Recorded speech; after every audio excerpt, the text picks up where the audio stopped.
Well, Keith, it's a pleasure for me to be here with you. It's great to be here in my green room. Yeah, my whole goal back when I was doing stand-up comedy with you a decade ago was to one day be able to get back into the green room. So here I am living out a life dream, finally back here. This couch is where George Lopez sat about 2 weeks ago. By the way, George Lopez, funny comedian. Some people don't like him, some people do. He was terrific. But I will tell you, one thing I learned about George Lopez. Can I talk about this? Of course, whatever you want. You know when you get a writer for a comedian, because we bring in a lot of big comedians, a lot of times they'll say, okay, this person wants seedless grapes.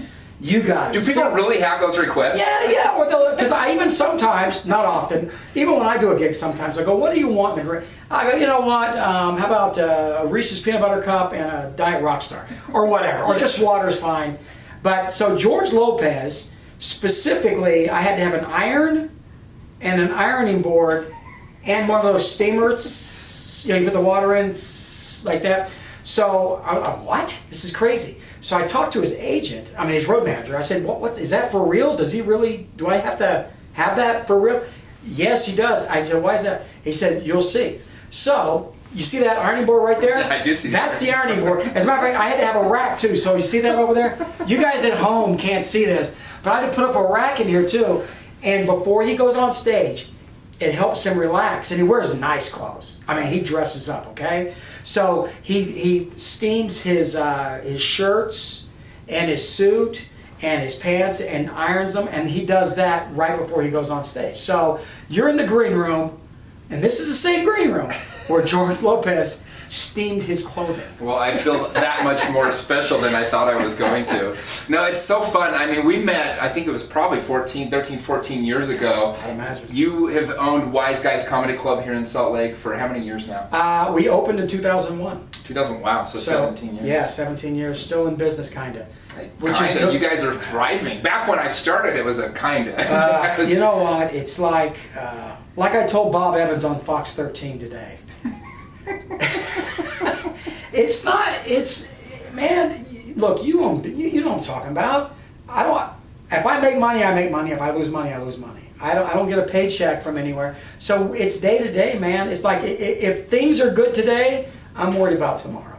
I probably should celebrate the victories. I think I'm bad at that.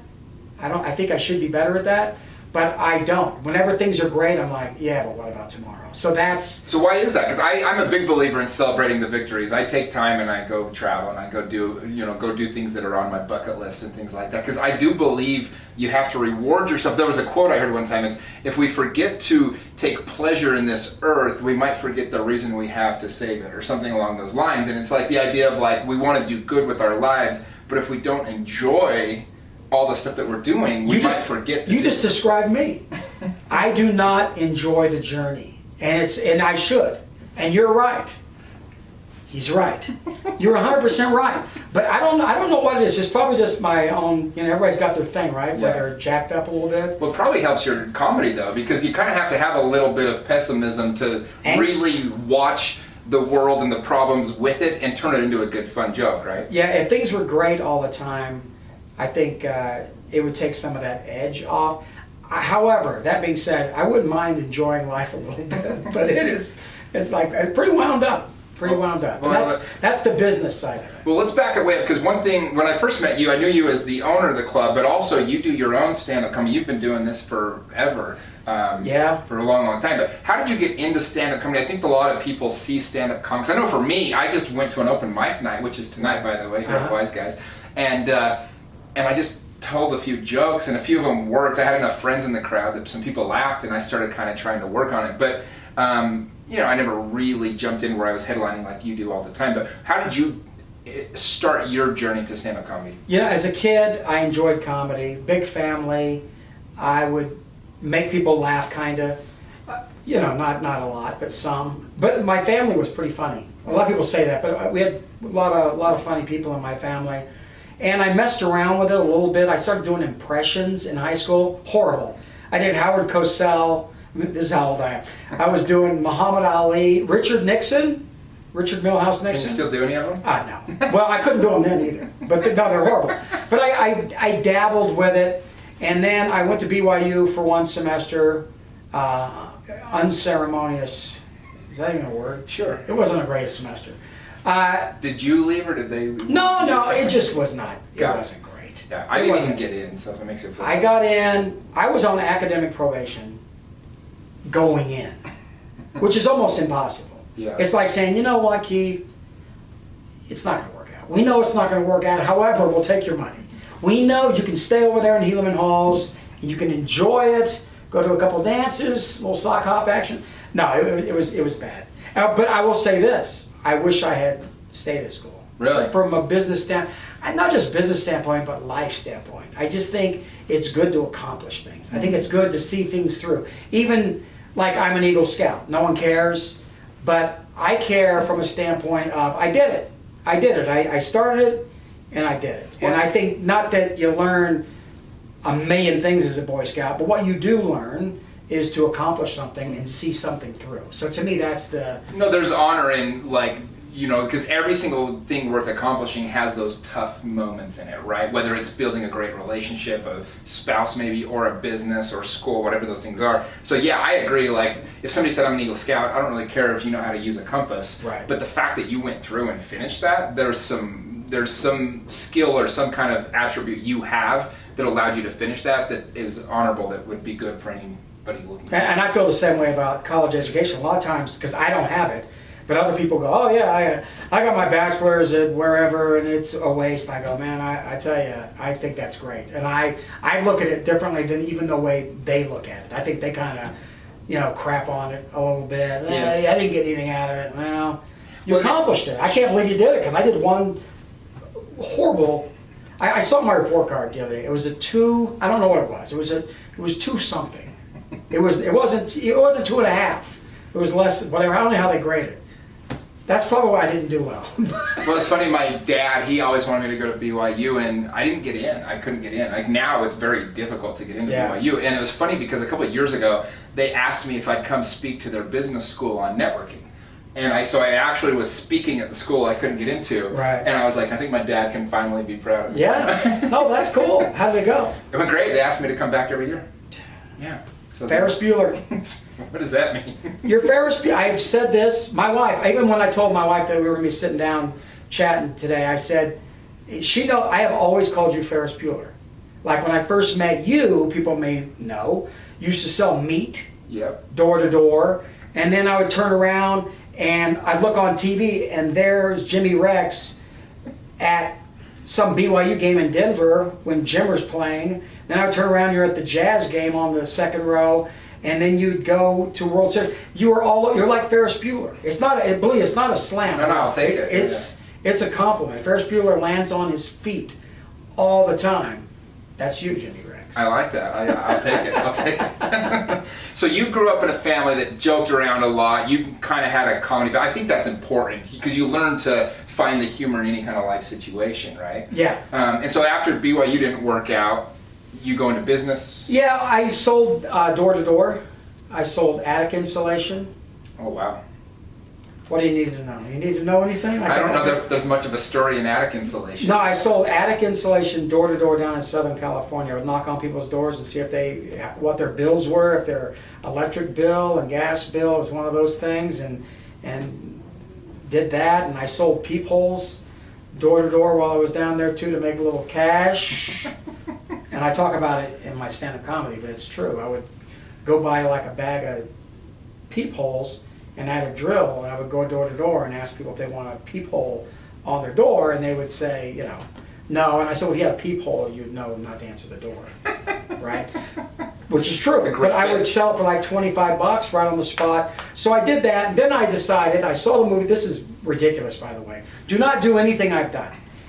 I watched the movie. I was kind of in a weird place because I was selling door to door. I worked at Circuit City for a while. That was actually pretty good, but I was working in retail. I don't like the retail hours. And then I saw the movie Wall Street with Michael Douglas and Charlie Sheen, and I loved it. I loved it. And I said, I want to be a stockbroker. I want to be a stockbroker. And not a great reason to be a stockbroker, but it was because of that movie. This was like in the 80s. So I went to 3 firms. I went to Payne Weber, Merrill Lynch, and Dean Witter. And I walked in, almost like that movie that, was it Will Smith or Denzel? Yeah, The Pursuit of Happiness. Yeah, so I went in there and said, yes, I want to be a stockbroker. And they said, do you have any experience? I go, no. What degree do you have? I don't have a degree, but I know I can do it, and this is what I want to do. So I interviewed over the course of about a week with all 3 of those firms. I got offers from all 3 firms. And I accepted the position with Payne Weber, went back to New York, was a stockbroker, Series 7, Series 63, Series 6. Not easy tests to do well. Yeah, you were taking it serious. Yeah, I was totally doing it. And then a friend of mine was doing stand-up comedy. And I went, oh, you know, I don't know if you know this or not, but I happen to do a Richard Milhouse Nixon impression that might impress you. So I started, and I was living in Southern California at the time. So I went down to the Laugh Factory, which is on Sunset in Hollywood, and watched him do stand-up. And I thought, man, I want to give this a shot. And before I even did that, I would go to the Comedy Store, which is also on Sunset. That's legendary. Yeah, it's owned by Pauly Shore's mom, right? Yeah, Mitzi Shore. May she rest in peace. She just died like the last couple of months. But I would go there, and this is before I started doing it. And I know you did this too. And this is what most people do. Yeah. When they're thinking about doing something, especially comedy, they go watch comedy.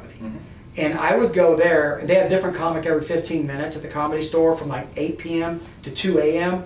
And I would go and I would sit, and what I would do, and this is delusional by the way, but most comics are delusional, especially at the beginning, right? Oh, totally. You've been around, 100%. Yeah, you've been around. You're sitting there watching comics that are, you learn later how good they were, but Right. you're sitting there in the moment like, I could do that. I'm funnier than him. And that's what I did. So I would watch these different comics every 15 minutes, and I'd watch one, I go, oh, I could do that. The next comic I'd watch, I go, no, I can't do that. So I would I go, oh, I'm as good as that, all right? So I would, and once again, it's all delusion. It's ridiculous. I'd watch that until I got the nerve up to try open mic, which is what you did here at Wiseguys.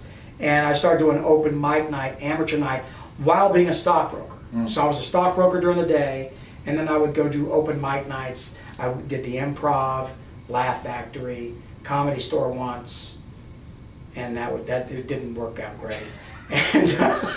And then I would I start. You want to hear this? Yeah, of course. So I started videotaping myself. Remember the big camcorder? You put of course. You put the big VHS tape, plunk, and I would videotape. You're not that old. I did that when I was doing stand-up. So you had the big. I had a big one that had like a battery on the back of it, Right. the whole thing. Yeah, I had to do you that lug too. it in. Yeah. It's like a.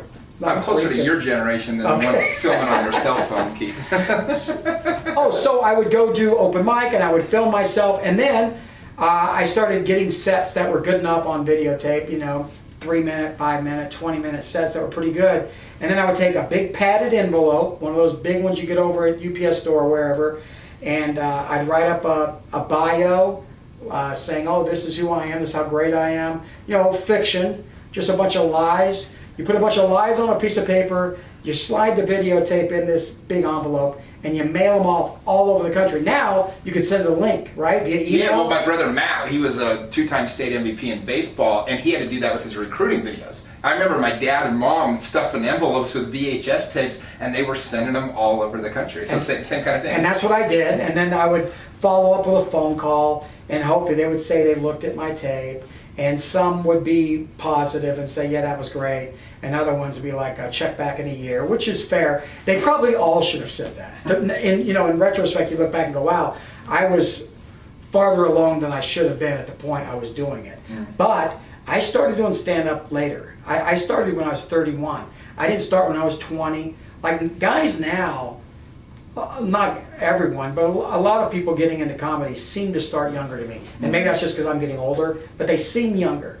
And I wish I had started younger. But knowing that I was already late in the game, I hustled, man. I worked hard. I mean, I was focused. Once again, stockbroker, doing the comedy, and trying to accelerate my improvement. Well, give people an idea, because I think there's a misconception that comedians are just funny. I mean, I know how much I probably had to put in. I did the math once, about 40 hours for 5 to 10 good minutes of stand-up comedy. Do you know how much you were practicing or putting into it for say 20, 30 good minutes? Well, not just the stage time, but also just obsessing over it and writing everything down and tweaking it. Right. And then thinking you got it, and then going on stage and eating it horribly and being mad, and you know how it works. If you have a bad set, you can't wait to cleanse the palate with the next set. So until you have that next set, which could be the next night, it could be an hour from then, or whenever, you've got to get that out of your brain. That's got to be gone, and it weighs on you until that happens. It's just like in sports, like anything. Like if you have a bad game, and you know you're playing for whatever, it doesn't matter if it's pickup basketball. You want to get back up out there. You want to hit some shots. Otherwise, you just remember all the clankers that you did before. Yeah. So was there a moment when you kind of caught a break, or when you kind of finally knew, like, oh, I'm going to be able to do this for a living? Well, I signed with an agent, and she handled Sinbad, and I was able to meet Sinbad at the time. So I was in LA a lot, and I got some pretty good auditions. I got a part in a movie that didn't go anywhere, but I was in this movie with this guy named Giancarlo Esposito. I don't know if you know it, but you watch Breaking Bad at all? Sure. You know Gus? Okay, yeah. Oh. So I was in a movie with him, and he killed me in the movie that I was in. And I was barely into comedy 6 months, and I got a manager, I got an audition, got the part. I'm thinking, all right, man, this dude's got it going. Someone's gonna make it. And of course, everything got sluggish after that. But it was, you know, I got on TV pretty early. The show An Evening at the Improv, which was on A&E, believe it or not. Now they just have, what, murder stuff? Yeah, it's a lot of stuff. But there was a show called An Evening at the Improv, and that was a big deal at the time to get on it. People will say, oh, it's nothing. It's like, well, it's true. That's not true. It wasn't nothing. But I shouldn't have been on that either. But 1 year into comedy, I was on that TV show, and then 2 years later, I taped another episode of it. And so I felt like I had things going, and I went on the road, was working all over the road, all over the country, a lot of stuff up in Canada, up in British Columbia, touring. I had a Geo Metro, and when you're on the road, I mean, walk us through that. What does that look like from a week-to-week basis? I mean, the pay and what you're doing to survive. Because I think that's the hustle, and that's the part of your story that impresses me the most. Is I didn't stick with it, right?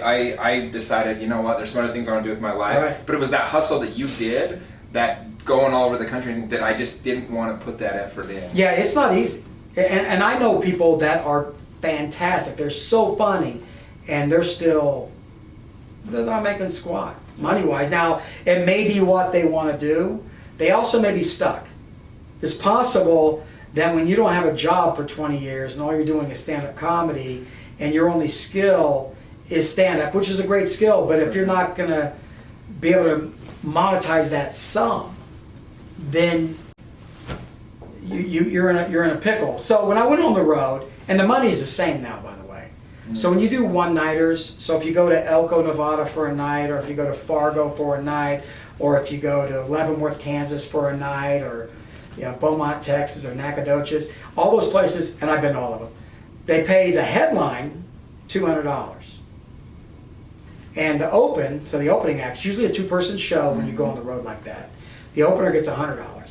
So you get $200, headliner, $100, opener. They pay for your hotel, but you get there on your own. So you have to drive there, pay for gas and all that. Yeah, so I would try to line it up to where the opener would travel with me. That way we could keep our costs down. I bought a Geo Metro. I put 300,000 miles on my Geo Metro. And I remember leaving LA and driving out of LA, going through Palm Springs, going through Indio, going through Phoenix down to Tucson, and then going to the other side of Texas, like Beaumont, and working my way back doing gigs in Houston and Dallas and Amarillo and Abilene and Lubbock. And I would do those and then work my way back to LA. So I'd maybe go off for a couple of weeks or 3 weeks or 4 weeks and just do any gig I could get. And the gigs, they make you better from a standpoint of they're pretty difficult. Yeah. That they're pretty. What do you have, what makes them so difficult, and do you have a show that you remember being maybe the most? A lot of times you're just in a bar, and maybe they'll keep the game on, and they'll flip a mic on and go, okay, let's start the show. I'll tell you a story. I was up in British Columbia, Prince George, British Columbia, which is way north of Vancouver. So Vancouver is like a couple hours from Seattle, right? And then this is maybe 6 or 8 hours from Vancouver. This is way up there. And it was a tavern. And it was a logging town. And I got there, and it was a Saturday night gig. And it was me and my buddy was the opening act. And the lady who ran the bar was also the person in charge of the comedy show. And we had 2 shows that night in the same venue. We go, fine. She goes, I need you to sign this piece of paper saying that you'll do a 2-hour show, each show, or you're not getting paid. I need a 2-hour show because the other comedians that have been coming here week after week, and these comics come from all over the place. Sure. If you don't do the 2 hours on each show, you're not getting paid. I go, oh, okay, that's a long show. That's a long show. So my opener act, Chili Dog, Dave Dennison, who I believe you know. Mm-hmm. I said, Dave, how much time can you do? This is brutal. He said, I'll try to do 30. I go, oh, God. So he did like 35 the first show. So I had to do an hour 25, which is really long, and I was really new. I'm thinking, oh. So we got through it. Sat down, got the thumbs up from the bartender lady. Great. I said, what time's the next show start? She goes, whenever you want. I go, oh, okay. When's the next crowd coming? Same people? Exact same crowd. So we had to do another 2-hour show. Did you do the same jokes, or did you Yes! I didn't have any other jokes.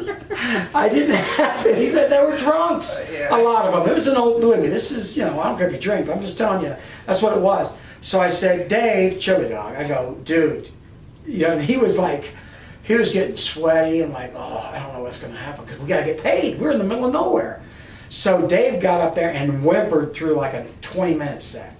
It was not easy for either of us. He did like 20 minutes, so I had the pressure of doing an hour 40.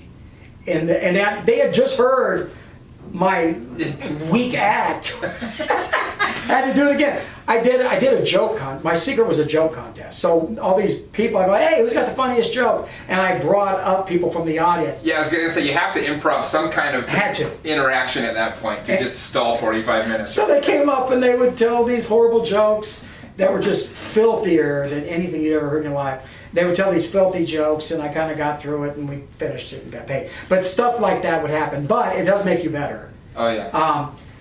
One thing I've had happen several times, I've had situations where I've had to do shows where people, a company event where there had been recent deaths.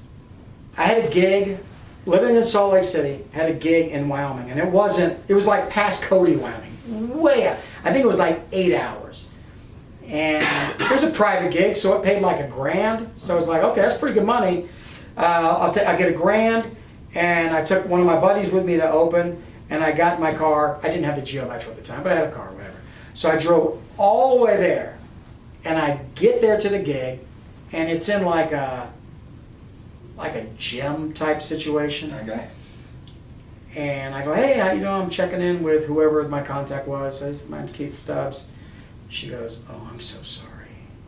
I go, what? I go, what's his name? I forgot the guy's name. He goes, he died. I go, what? He died last night. And he was the guy who booked me. And it was for a hospital. And this guy was like the director of the hospital, so the business side. So he wasn't a doctor.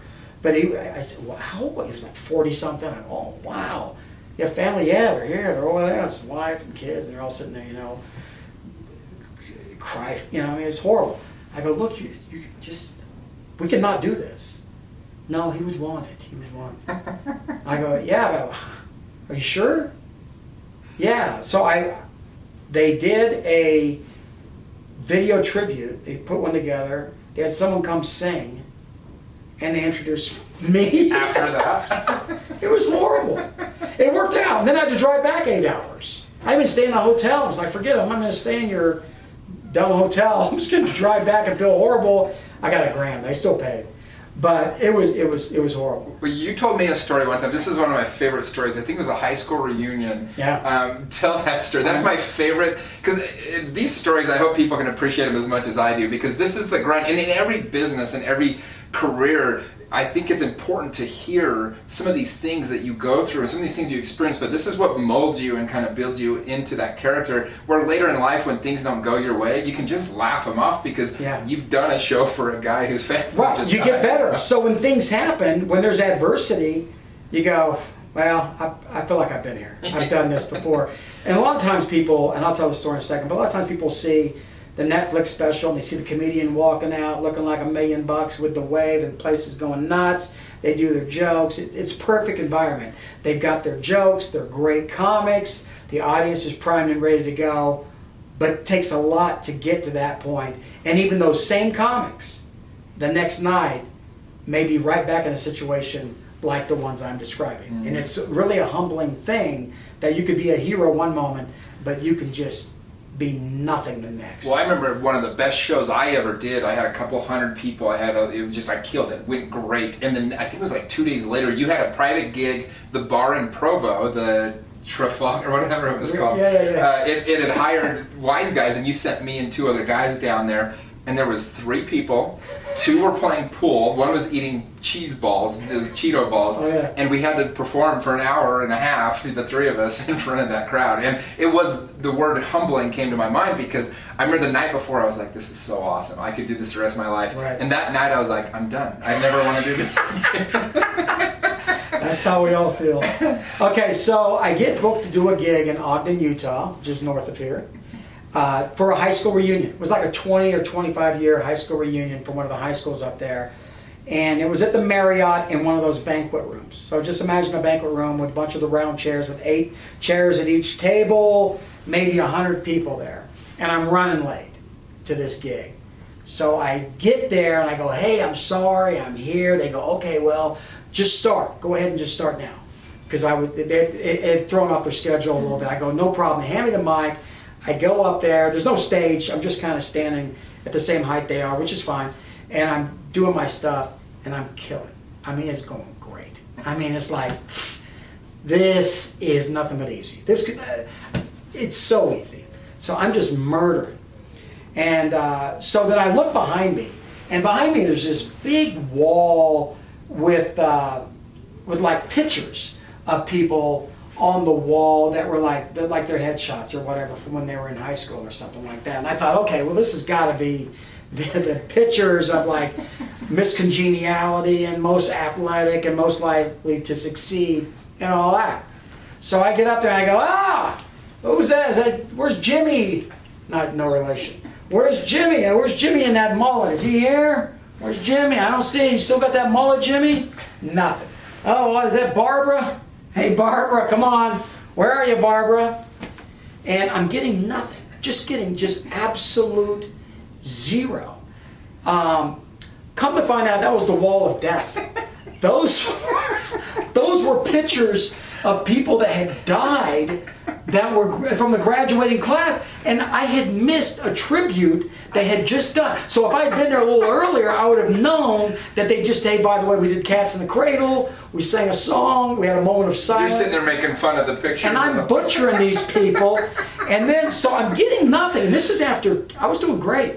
So I look down there, and I remember, I'll never forget, there was a guy at the main center table, and I remember looking at that guy as I'm doing it, and he just kind of looked at me, and it was like, he kind of gave me this, dude, and he didn't say a thing. And at that point, I went, oh, I'm so sorry. That's when it dawned on me. And I'll never forget, I felt my body heat up, my body temperature go up, and like little, like kind of sweats. And I said, I'm so sorry. I would never. And I didn't say, I just acknowledged what they were all thinking. I said, look, I would never. I'm so sorry. Did and I rebound from the... Kind of. I didn't rebound great. But I did, you know. I got him back kind of, but not even near the level I had. Because it was like, this could be the best show of my life. It ended up being just kind of a whip. So afterwards, I just said, look, I'm so sorry. And they knew that I wouldn't do that. Right, sure. But it was horrible. I love it. Well, when did you decide, because you made a giant leap. You went from just doing stand-up comedy, touring stand-up comedy, to actually owning a comedy club. So how did that come about? How did you start Wiseguys, and why did you do that? Well, I've always had kind of a business interest, not in necessarily comedy clubs, but even sales and selling door to door and being a stockbroker and all that. So I always kind of had a business side to it, not an educated side, but an interest in it. And when I when I was on the road doing comedy, I would work various comedy clubs and taverns and pool halls and dumps and theaters. And I always said, if I ever do it, if I ever open a comedy club, I'm going to do it this way, in my own mind. I was out, I'm going to do this.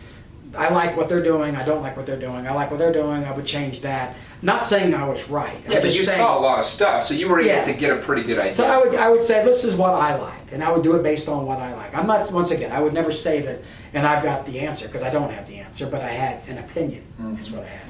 So I decided to open, when I realized that I wasn't going to be a famous star, when I realized things were going to work out the way I'd hoped, I thought, I don't want to just live in LA and do this, and I don't want to just be schlepping it all over the country like having to. Mm-hmm. So I decided to move up to Utah, and the first comedy club I opened actually was in Ogden, Utah. Mm-hmm. I opened that with Home Depot card, Sam's Club card, no money. Really? Just no money. I bought, Sam's Club had chairs, and I bought like 100 chairs, the stacked chairs. They were tan, horrible. They were worst looking chairs. They're like skin tone, not even skin tone, not my skin. But they were horrible. And then I bought Home Depot stuff. I had a Home Depot card for a couple grand. You know, I painted stuff and whatever. And I opened up in Ogden, and I started booking people that I knew, because I knew a lot of people. And I would say, hey man, I got a place. You want to come do this? And to say I've learned so much doing this. But I will tell you, I mainly failed. I failed 100 times at everything. Everything I've done, this is a what not to do seminar. Well, the cool part of this is, I mean, where you guys are at now, I mean, it really is a thriving comedy club. You have multiple locations. I mean, you've made it. This club is as respected as any around the country. But this part of the story that you're telling is all the things that you learned along the way. I think that's where the value is anyway. I think it's important that you can acknowledge that, and that you do acknowledge that. I tell you, I almost went out of business several times. I mean, 2008 wasn't easy. 9/11 was so scary, because it was like, are we being attacked? Of course we're being attacked. Are we going to war? Am I going out of business? And I know no one cares about that, but people care, but they don't care like I was like. That was like right when you opened up. Yeah, that was when I opened the West Valley location. So there was all these things, and then I would book the wrong comics at the wrong time, and I just did so many things, and I've learned, and some of the things I would do 5 times wrong. I wouldn't do them just once. I would do, sometimes you don't realize what you did was wrong until several times of repeating that thing. I know it sounds crazy. It is crazy. Sure. But it's the truth. Well, because a lot of these comics, you always have a reputation of bringing in big-time comics. If you bring in the right comic but at the wrong time, or the wrong comic at the right time, you take a bath on that, right? I've had that happen. I'll never forget, in October, I forgot the year, there was 2000-something, and I brought in 1 month, it was a month of October, which you never fight October, because Utahns love Halloween. Mm-hmm. Forget it. You gotta, have some perspective. There's other things going on out there, so you gotta, I gotta take that in consideration. But I brought in 3 monsters. I'm not gonna say their names. Sure. But they're 3 monster, famous comedians, and I got walloped on all 3. I lost money on every single one, and we're talking, once again, nothing to some people, but 10, maybe 15,000 a week. And that's a lot of nachos. That's a lot to pay for $15,000 worth of nachos. You have to sell what, $40,000? It's just like, so you see that and you go, how are you going to recover from that? Probably not. So one way I was able to stay open is I had a job. I did radio. So that's one way. So when people see the business, they go, hey, opened, and look where it is now. That's great. But I also did radio and had a job for 8 years while I had Wiseguys, and that was supporting my family. That was helping. You would be at the club all night, and then you had that job start. I think it was at 6 in the morning. You were the morning show, right? Yeah, I had a morning show on the country station, and I also had a sports show at middays for a while. So I had all that going, and I had the clubs. But I will tell you, that schedule was horrible. By the way, not fun. I mean, I enjoyed it, but not a fun schedule. Yeah. But it helped me get through the dips, because it really took a lot of pressure off the club, because this is back when radio paid really well. I was making great money. They don't pay it now. I don't think. Maybe they don't want to pay me now. But no, but I made that money, and that helped me get through it. And then when I finally left radio entirely, and I said, I guess this is the gig. This is what I'm doing. And I hunkered down and focused on this. And another thing I did, I started listening to other people more. For a long time, I wouldn't seek advice much. I don't think I was a know-it-all, but I think I wouldn't seek as much advice as I should have. I felt like I could have been a little more open to things. And when I decided this is what I'm going to do, I changed that thought process, and I sought out advice from a lot of people, and I learned a lot, and I hunkered down, and that's when things changed. That is truly when we were making it. It was going. Right. You know, you were here, you saw it. Yeah. But it became much more consistent at that point. And I hesitate saying this because tomorrow we'll go to business, because that's how I think, because it's crazy. But when I started listening to other people and taking it in and really focusing on it, that's when things got better. Well, it's such a great lesson in that, to seek out mentors and people that could help you business-wise, maybe be more profitable with what you were doing. So when did, because you brought in some huge comics. I mean, Kevin Hart. Who's some of the favorite comedians you've ever brought in? Bill Burr, Louis C.K. Bill Burr's my favorite. I flew to Vegas last year to watch Bill Burr. Where'd you see him? I saw him. He was at I think he was at the Mirage, and then the next day is when the whole thing went down in Vegas with the shooting and everything. Oh yeah. So he was actually making fun of why everyone was dressed as cowboys because the big event was in town, and Country then it was concert. the next night was when But I love Bill Burr. So Bill Burr, Louis C.K. Louis. I mean, look, whatever. I'm not. We're not here to talk about that. I'm just telling you, we had him at Wiseguys in Ogden. Mm-hmm. Louis came in for one night and did it, and it was fantastic. I love Kevin Nealon. Mm. You know, Ryan Hamilton obviously is killing it right now. And you know him well too. Yeah, well, I have my favorites because that's what I was doing. Was the Sean Rapiers, the Jason Hewlett, Ryan Hamilton. Those are the big three that I kind of remember as my mentors when I was starting. And Ryan is just killing it. But as far as the famous, David Spade is really funny. Rob Schneider is a good friend, and he's very funny. And we just recently this year we had Wanda Sykes, we had George Lopez. I mentioned we're still at the ironing board over there, if you remember that.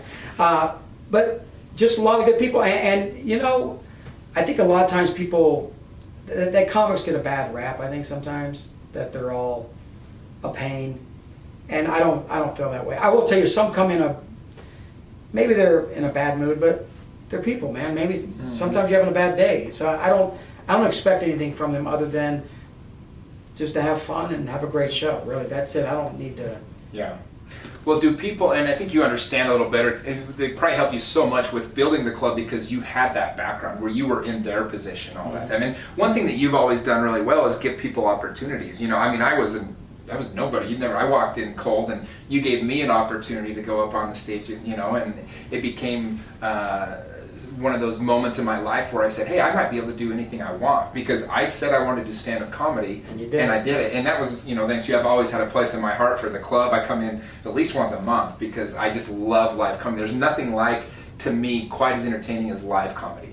For whatever reason, to me, that's like the epitome of entertainment. And you know how hard it is. Right. And and you know that at any moment things change in stand-up comedy. The room changes if one joke dies or if you don't say the joke right. It's like the room's alive. It's like a boxing match of heavyweights, right? At any moment, something could happen and erupt, and you never know what. And that's part of I think that's part of the appeal too. Mm-hmm. To watch it, it's also part of the appeal to perform it, because if it was always the same response every time on the same thing I think it would get boring. I know it sounds crazy when I tell you the stories about the horrible things that happen, but I think those do make you appreciate it when things are going great. Yeah. They just go, oh, this is great. Well, I will say some of the highs of my life were some of those shows where you kill it. There's nothing quite, I've done a lot of extreme activities and different things, but killing a room for comedy, when you wrote those jokes and you came up with those are like, that didn't exist and you created it. Right. There's nothing like that thrill of just watching people, barrel over laughing and enjoying that joke. Yeah, and that's part of the payoff. Yeah, for sure. I think creating a joke is, and having it work once again, having it just come from nowhere other than you, and you put it together and you're able to get the response that you want from that audience, man, that's pretty awesome. That's pretty awesome. Well, last question, if somebody is wanting to get into stand-up comedy, what advice do you have for somebody that's maybe younger and just has been to the comedy show a few times and is thinking, hey, I might want to do that? What advice would you give to a young comic? Well, I will tell you this, what you just said, go see a comedy show. I am shocked at how many people say they want to be a comedian and they haven't seen a show. They've never seen a live show. They've seen Chris Rock on TV. Well, you know what? You need to bring it down a little bit because Chris Rock's one of the greatest ever. You need to watch open mic. You need to go, just like I was saying, I would go to the Comedy Store and I would sit and watch comic after comic after comic, and it would be Arsenio Hall, then Sam Kinison, then Pauly Shore, then Andrew Dice Clay, and then, whoever, and it would just be this mishmash of talent, but it gives you some perspective and you get to see and appreciate a little more what's involved. And I think that if you're interested in comedy, I think watching comedy, not to steal someone's jokes or persona, but just to see, oh wow, there's a lot more involved in this maybe than I think. And then putting together a couple of minutes, deciding what you want to talk about, putting together a couple of minutes that is probably more autobiographical than topical. In other words, talk about you. I don't need to hear what you think about Obama or Trump or Mueller or whatever it is. Yeah, it's like talk it's about like a cheap you. joke, right? It's like you're just ripping off material that anybody kind of. Yeah, you don't need to do a joke I can hear on Fallon. I want to hear about you because only you can tell your story. So Jimmy Rex can only talk about Jimmy Rex, but anyone can talk about Trump. No, and I'm not saying there's not great Trump jokes, right, but if you're just starting out, to me, that's where you want to start, is talking about you and your life and your world and your perspective. Well, when you find that humor in your own story, it endears you to your crowd as well. They seem to be more prone to want to cheer for you, want to laugh at your jokes. Right. Well, I think the last thing that I would ask Keith is, having owned the club now for 20 years, done comedy all these years, who is your favorite comedian and why? My favorite posthumous comedian is Don Rickles. Love Don Rickles. I saw him live a few times. We went down to Vegas a couple of times in the last few years, actually, before he passed, because I just wanted to make sure I had a chance to see him again and appreciate him. I had a chance to meet him once, and it was a thrill. But I love people go, oh, he's just an insult comic. It's like, man, that's just too broad. You're not giving him credit for being a great comic. And, he would say the things he said, but there was always a twinkle in his eye. There was like this. He wasn't mean. People that took it as mean, it wasn't mean. There was a twinkle. He actually does it with love, and that's pretty skilled to be able to pull off what he did. I mean, he said some stuff that's just mean. Yeah, but it was hard. Funny. But it was funny, but he wasn't. But he really, there was a softness and gentleness about him. But my favorite comedian live is Colin Quinn.